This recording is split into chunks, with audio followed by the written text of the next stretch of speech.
और तीसरी बात, चाहिए अथक विचार।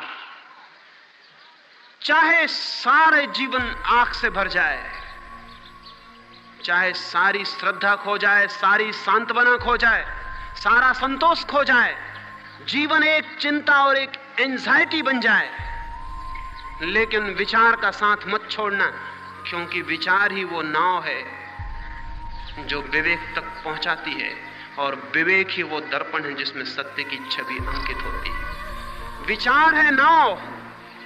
तूफान आएंगे, किनारे पर खड़े रहने में एक सुख है, वहां तूफान नहीं आते, आंधियां नहीं आती, डूबने का और मरने का कोई भय नहीं होता। इसलिए कम साहसी लोग विश्वास के किनारे पर खड़े रह जाते हैं। हिम्मतवर लोग विचार की नाव लेते हैं और अनंत सागर में छोड़ देते हैं, जहां तूफान है, आंधियां हैं, मरने का डर है। लेकिन जो आदमी मरने का डर उठाने की हिम्मत नहीं रखता, वो आदमी जी भी नहीं पाता। ये याद रखना, जीने की उतनी ही पात्रता गहरी होती है जितनी मौत में उतरने की क्षमता होती है। जो मरने को जितना स्वीकार करता है, वो उतने ही गहरे अर्थों में जिंदा हो जाता है।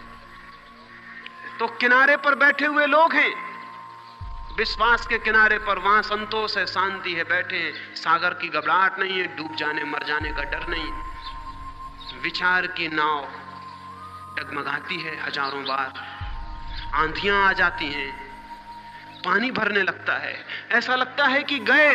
अनेक बार मन होता है कि लौट चलो विश्वास के किनारे पर, जहां सारे लोग शांति से बैठे। लेकिन अगर दूसरे किनारे पर पहुंचना है जहां की सत्य है, तो ये बीच का सागर पार करना ही होगा। मैं इसको ही तपश्चर्या कहता हूं। विचार तपश्चर्या है। तपश्चर्या धूप में खड़े रहना नहीं, वो सब सर्कस के खेल।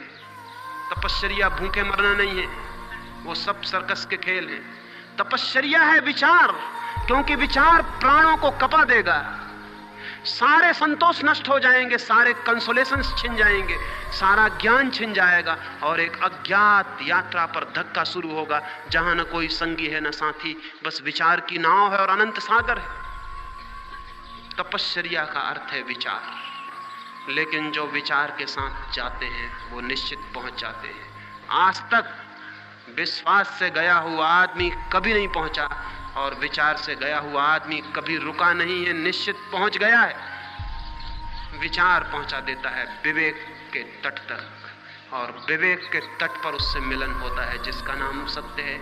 उसे हम प्रेम से परमात्मा कह सकते हैं, उसे हम मोक्ष कह सकते हैं, उसे हम जो चाहें वो नाम दे सकते हैं। सत्य है, लेकिन दूर है किनारा उसका, अज्ञात सागर है बीच में, और एक ही नाव है आदमी के पास, सिवाय विचार के और कोई नौका नहीं है मनुष्य के पास। क्या है आपके पास जिससे आप जाएंगे?